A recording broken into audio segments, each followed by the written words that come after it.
हर हर महादेव। देवों का देव महादेव जी के चरण में प्रणाम करती हूँ, मेरा प्रणाम स्वीकार हो। माता गौरी पार्वती के चरण में प्रणाम करती हूँ, मेरा प्रणाम स्वीकार हो।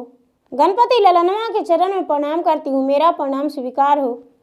सब देवी देवताओं के चरण में प्रणाम करती हूँ, माता और पिताजी के चरण में प्रणाम करती हूँ। सब गुरु भाई बहना के चरण में प्रणाम करती हूँ, मेरा प्रणाम स्वीकार हो। गुरु भाई बहना, मैं एक कथा सुनाने जा रही हूँ, इस कथा को पूरा सुनिए और रहस्य जानिए। आदि नहीं आदि सुनने में शिव गुरु का अपमान होती है, पूरा सुनने में भगवान दया करते हैं, कृपा करते हैं, पुत्रों की रक्षा करते हैं, सुहाग की लंबी आयु होती है, घर में सुख शांति मिलती है, धन की वृद्धि होती है। इसलिए कथा को पूरा सुनिए और रहस्य जानिए। हर हर महादेव, घर घर महादेव। गुरु भाई बहना, एक राज्य में एक राजा रहा करते थे। राजा साहब बड़े माननीय राजा थे, भगवान के भक्त थे, भगवान के पूजा पाठ करते थे, प्रतिदिन महादेव के मंदिर जाया करते थे। राजा साहब जब भी मंदिर जाते थे तो 108 फूल के गजला बनाते थे और भगवान के कमल का फूल का आसन लगाते थे। और उसके बाद सबसे पहले कमल का फूल का आसन लगा के और भगवान को उस पे आसन ग्रहण कराते थे और 108 फूल के भगवान के गले में माला पहराते थे, भगवान के भोग लगाते थे। पूजा पाठ करके मंदिर का 108 बार परिक्रमा करते थे। उसके बाद राजा साहब घर आते थे, तब भोजन करते थे। राजा साहब के एक मालिन थी।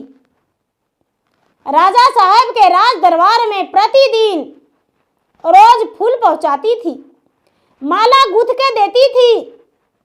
सुबह सुबह मालिन बगीचे में जाती थी, फूल तोड़ती थी और राजा के राज द्वार में फूल और हार पहुंचा देती थी। लेकिन दीदी मालिनी जो थी, जब कमल के फूल लेने के लिए तालाब में जाती थी तो एक फूल निकाल के सबसे पहले भगवान के मंदिर में अर्पित कर देती थी। प्रतिदिन मंदिर में अर्पित कर देती थी और भगवान से ही कहती थी कि हे भगवान, आपके दासी राजा हैं लेकिन राजा का दासी हम हैं। हे भगवान, राजा कहते हैं कि हमसे पहले मंदिर कोई नहीं जाए। भगवान, आप तो किसी के बस में नहीं हैं। राजा साहब से हम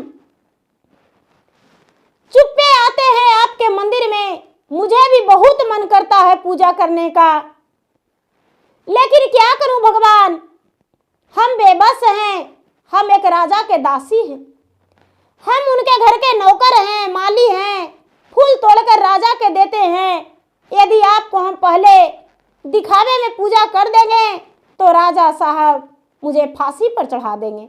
हे भगवान, आप मेरा फूल स्वीकार करें। एक फूल कमल का प्रतिदिन महादेव के मंदिर में माली चढ़ा दिया करते थे, मालिन करती थी और चढ़ा के चुपचाप लौट जाती थी। नहीं तो जल चढ़ाती थी और नहीं तो प्रसादी चढ़ाती थी, क्योंकि राजा साहब के कहना था कि पूरे राज में हम अकेला पूजा करेंगे और किसी को भी हम पूजा नहीं करने देंगे। पूरे राज का मालिक हम हैं, पूरे राज मेरा इशारे पे नाचता है। राजा बहुत अच्छा थे, बहुत धार्मिक थे, लेकिन राजा किसी को पूजा नहीं करने देते थे अपना मंदिर में। राजा साहब अपना मंदिर में जाते थे। धीरे धीरे समय बीत रहा था दीदी। एक दिन का बात है कि राजा साहब प्रतिदिन घोड़े सवार होकर और घूमने जाते थे, पूरे नगर में चक्र लगाते थे कि कौन मेरा प्रजा सुखी है, कौन दुखी है, कौन किस तरह से है। रोज राजा चक्कर लगाते थे और सुख दुख सबसे पूछते थे। एक दिन का बात है कि राजा साहब घोड़े सवार होकर निकले, और जब घोड़े सवार होकर निकले तो एक बुढ़िया बीमार थी। उसका घर में कोई नहीं था। सो पूरे गांव मोहल्ले का लोग उसके दरवाजे पर खड़े थे और सब लोग आवाज लगा रहे थे कि बूढ़ी माता दरवाजा खोलिए, दरवाजा खोलिए। लेकिन बूढ़ी माता के शरीर से प्राण पखेरु उड़ चुका था। बूढ़ी माता के शरीर में प्राण पखेरु नहीं था। बूढ़ी माता अपने प्राण को त्याग चुकी थी, तो दरवाजा उठकर कैसे खोलती? उसका नहीं बेटा नहीं बेटी कोई नहीं थे। राजा साहब भीड़ देखकर उस बुढ़िया के दरवाजे पर चले गए और जाकर लोगों से पूछने लगे, अरे भाई क्या बात है, आज यहाँ पर बड़ा भीड़ लगाए हो। सब कोई राजा को देखकर नमस्कार किए और राजा से बताए, राजा साहब ये बुढ़िया थी, इसका कोई बेटा बेटी नहीं था, जो कि आपके राज दरबार से इसके लिए भोजन और वस्त्र आता था। आज बुढ़िया दरवाजा नहीं खोल रही है, क्या कारण हो सकता है? राजा साहब इजाजत दिए। अरे कुछ लोग बुढ़िया का दरवाजा तोड़कर देखो, शायद बुढ़िया ज्यादा बीमार होगी, इसीलिए दरवाजा नहीं खोल रही है। लोगों ने राजा साहब के कहने पर बुढ़िया का दरवाजा तोड़ दी और तोड़कर अंदर गए। देखते हैं बुढ़िया नहीं सुग नहीं बुक कर रही थी। बुढ़िया तो चारपाई से भी नीचे गिरी हुई थी और बुढ़िया का प्राण पखेरु शरीर में नहीं था। लोग शोर मचाए, राजा साहब बुढ़िया मर चुकी है। राजा साहब सबको ऑर्डर दे दिए, अरे ऐसा करो, इस बुढ़िया के शमशान घाट ले जाकर अग्नि संस्कार कर दो, उसके बाद मेरे पास आना। इतना कह के राजा साहब जब जाने लगे, बुढ़िया का देखभाल में राजा साहब का देर हो गया था। तभी राजा साहब देख रहे हैं कि मालिन जो थी तालाब से फूल निकालकर और सीधा महादेव के मंदिर गई, और महादेव के मंदिर में एक फूल माता भोलेनाथ के मंदिर में अर्पित कर दी मालिन। उसके बाद माँ भवानी के मंदिर गई, अंजलि में बेली चमेली का फूल ली और माता भवानी के मंदिर में भी बेली चमेली का फूल अर्पित कर दी, और उसके बाद डलवा उठाकर सीधे राज दरबार चली गई। राजा साहब मालिन को देखकर गुस्से में आग बबूले हो गए। उनका तो गुस्सा जमीन से आसमान खिल गया था। राजा किसी को बस में नहीं थे, जितना गुस्से में थे। राजा किसी को बात सुनने का तैयार नहीं थे। तमतमाते राज दरबार गए, राजमहल गए। राजमहल में जाकर सबसे पहले स्नान किए, स्नान करके पूजा का थाल लिए।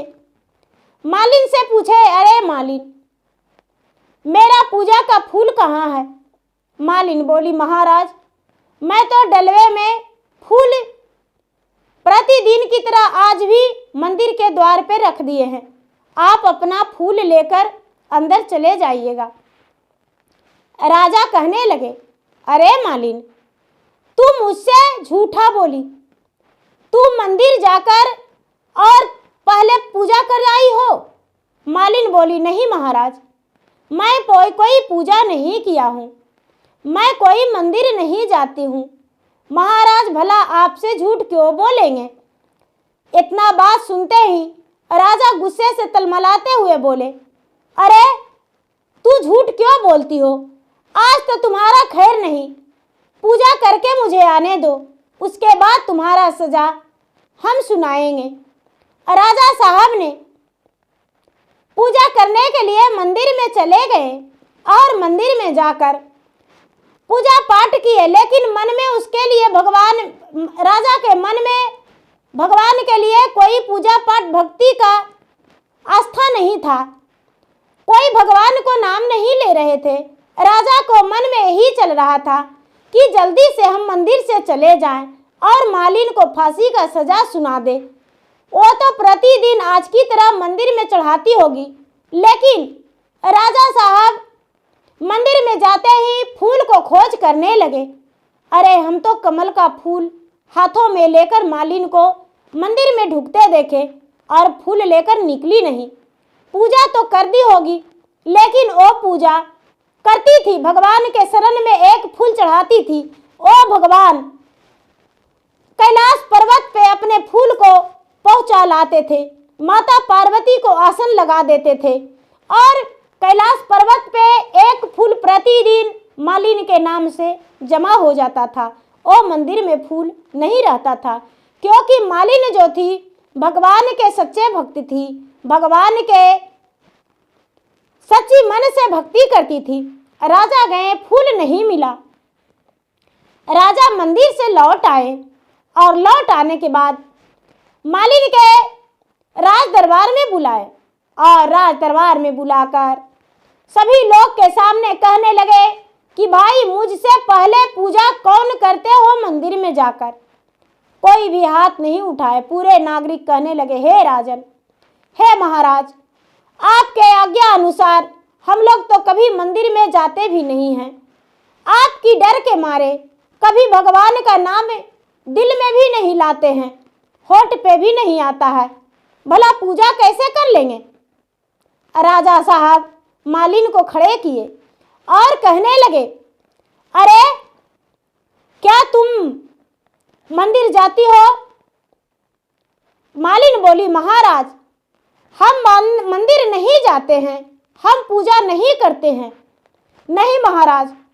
राजा कहने लगे, मैं आंखों से देखा हूं और अभी इसी वक्त तुम्हें फांसी का सजा सुनाते हैं। राजा साहब मालिन को फांसी का सजा सुना दिए मंदिर जाने का जुर्म में। मालिन हाथ जोड़कर विनती करके कहती है कि हे राजा साहब, मेरे छोटे छोटे बच्चे हैं, वो मेरे बिना मर जाएंगे। हे राजा साहब अब से ऐसा गलती नहीं करेंगे। हाँ ये सत्य है कि हम एक फूल प्रतिदिन भगवान के मंदिर में अर्पित करते हैं। अंजलि भर फूल माता भवानी के मंदिर में हम रोज चढ़ाते हैं। लेकिन हे भगवान, हे राजन, आप मुझे फांसी का सजा मत सुनाइए। मालिन जो थी रोती गिड़गिड़ाती राजा के पाँव में लिपट गई। राजा को तनिक भी दया नहीं आया। राजा तो दया के पात्र थे ही नहीं। राजा को तनिक दया नहीं आया और फांसी का सजा सुना दिए। जब फांसी का सजा सुना दिए तो जल्लाद ने लेकर मालिन को फांसी को पर चढ़ा दिए। जहां तक कि माली को भी उसके घर से ले आए और फांसी पर चढ़ा दिए।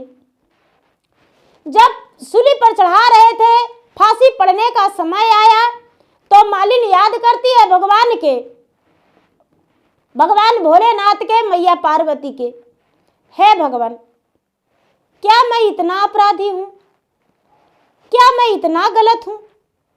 आपके मंदिर में फूल चढ़ाने से मुझे फांसी का सजा मिल जाएगा। ई राजा को सदा दास बन के हम फूल ले जाकर देते रह गए। लेकिन माता, क्या मुझे हक नहीं था कि अंजलि भर फूल आपके चरण में मैं अर्पित करूं?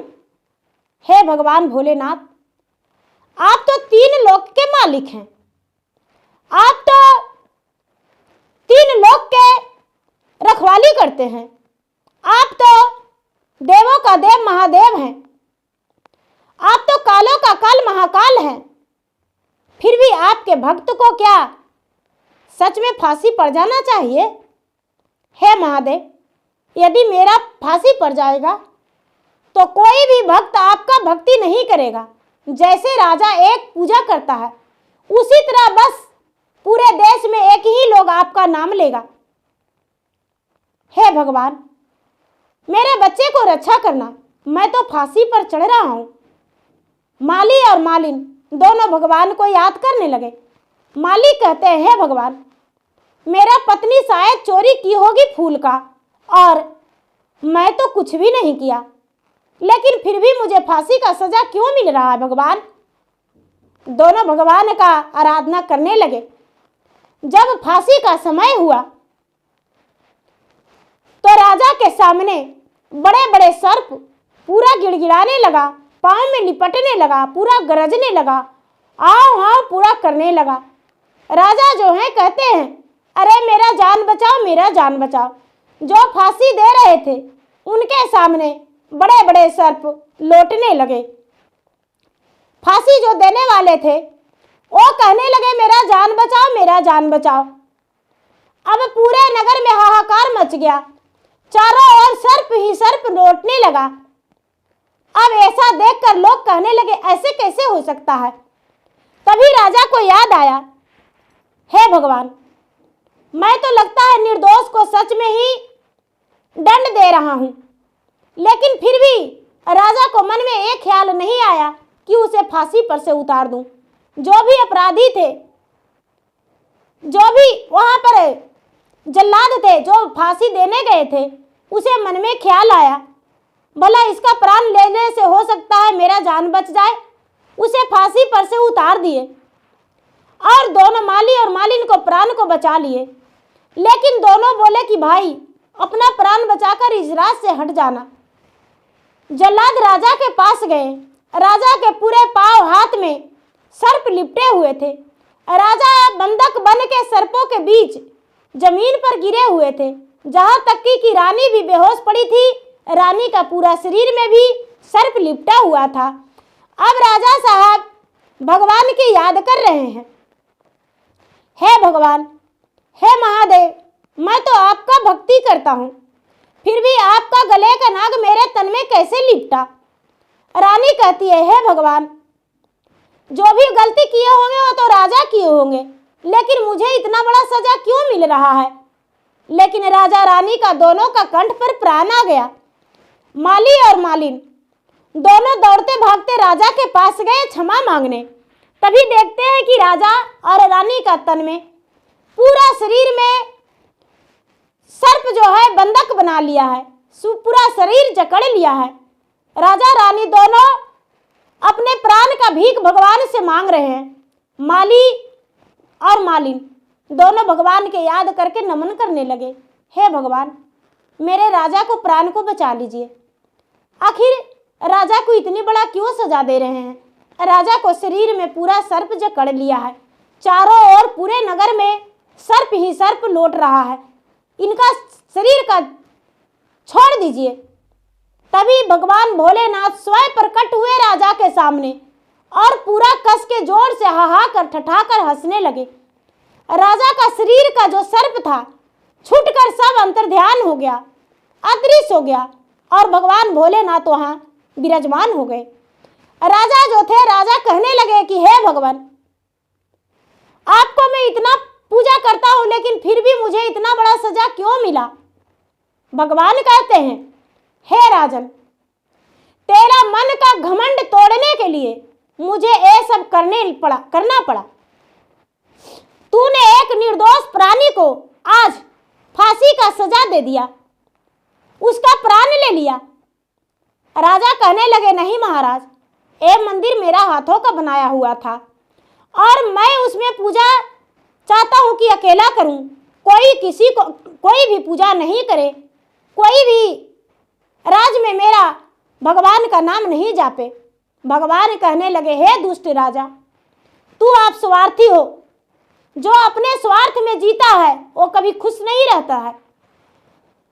तुम्हारा से अच्छा और सच्चा ये माली मेरा भक्त था और मालिन, क्योंकि तुमने तो धन के लालच में मेरा पूजा करता था और कहता था कि हे भगवान, मुझसे ज्यादा किसी को धन मत देना। लेकिन ए मालिन, प्रतिदिन जाकर मेरा मंदिर में एक फूल अर्पित करती थी और कहती थी कि हे भगवान, मेरा फूल आप स्वीकार कर लीजिए, इसे आसन ग्रहण कीजिए, और इतना से ज्यादा कुछ नहीं कहती थी। लेकिन हे राजन, जब भी तूने पूजा किया तो यही बोला, हे भगवान, मेरा राज में मेरा ही नाम हो, मुझसे ज्यादा किसी का नाम नहीं हो। हे भगवान, मुझे इतना धन देना जिसमें संसार में किसी को उतना नहीं देना। तूने अपना स्वार्थ में जीवित रहा और पूजा किया, और इन्होंने निस्वार्थ होकर पूजा किया। इसीलिए राजा ध्यान रखना, भगवान किसी को बस में नहीं होते हैं, सिर्फ प्रेम के बस में होते हैं। जो भगवान के सच्चे मन से पुकारता है, श्रद्धा से भक्ति करता है, उसका बस में भगवान बंध जाते हैं।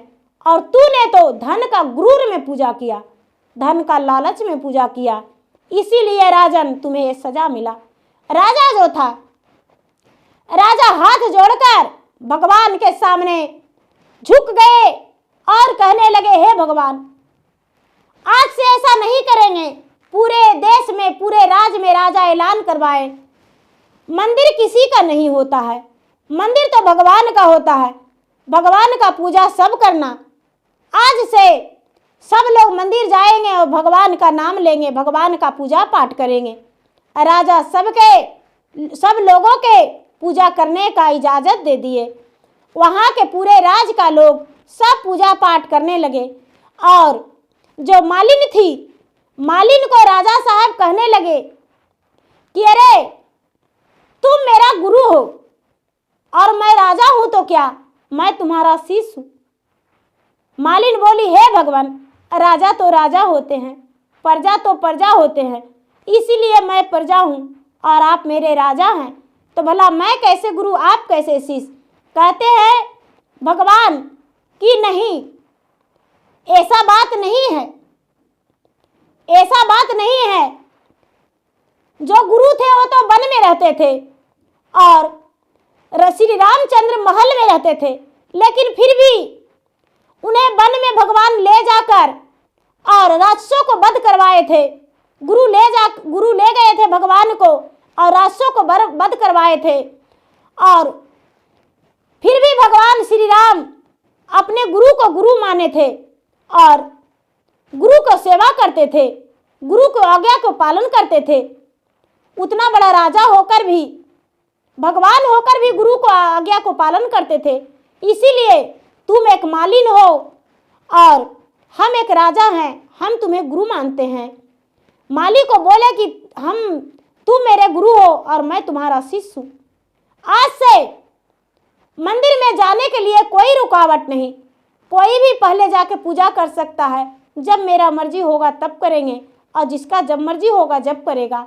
राजा सबको पूजा करने का इजाज़त दे दिए। जो मालिन थी, सुबह उठती थी, भगवान के भक्ति करती थी, पूजा पाठ करती थी, राजा के लिए भी हार गूंथ कर लाकर देती थी और राजा भी पूजा करते थे, लेकिन किसी का बस में कोई नहीं। तो दीदी, मंदिर जाने से भला कोई कैसे रोक सकते हैं। राजा का गुरूर था कि मैं राजा हूँ तो सबसे पहले हम मंदिर जाएंगे, लेकिन ऐसा नहीं होना चाहिए। पूजा पाठ तो सभी अपने मन से करते हैं और अपना समय से करते हैं, जब जिसका समय मिलता है तभी करते हैं। कोई 4 बजे सुबह में भी कर लेते हैं, तो कोई 6 बजे करते हैं, तो कोई 10 बजे भी करते हैं। पूजा पाठ करने का कोई समय नहीं। भगवान जो है, भगवान सब घड़ी अपने स्थान में ही रहते हैं, भगवान कहीं जाते नहीं हैं। भगवान तो भक्त के बस में रहते हैं। जो सच्चे मन से भगवान का भक्ति करता है उसके बस में भगवान हो जाते हैं, बंध जाते हैं प्रेम में। भगवान किसी मंदिर में भी नहीं रहते हैं और किसी के घर में भी नहीं रहते हैं। भगवान तो बस मन के मंदिर में रहते हैं। दीदी भैया, आप जहाँ बसा के रखेंगे भगवान को वहीं बस जाएंगे। भगवान ये नहीं कहते हैं कि ऊंचा महल है तो उसमें हम रहेंगे, ये झोपड़ी है तो इसमें नहीं रहेंगे। भगवान तो बस भक्त के बस में बंध गए भगवान। तो प्रेम से बोलिए शंकर भगवान की जय। भैया दीदी, आप मेरा वीडियो यदि अच्छा लगे तो आप मेरा वीडियो को लाइक करें, शेयर करें। चैनल पर यदि नए हैं तो चैनल का सब्सक्राइब करें, बेल आइकन घंटी को दबाएं, जो कि मेरा वीडियो का नोटिफिकेशन सबसे पहले आपके पास जाए, आप मेरा वीडियो का सुन सकें, देख सकें। कमेंट बॉक्स में हर हर महादेव, जय शिव गुरु, ओम नमः शिवाय या तो अपना नाम लिखकर जरूर भेजें, जिसमें मैं आपको भगवान के शरण में आपके लिए दया मांग सकूं और आपके लिए हाजिरी लगा सकूं और आपके नाम दर्ज कर सकूं। तो प्रेम से बोलिए शंकर भगवान की जय। हर हर महादेव, घर घर महादेव।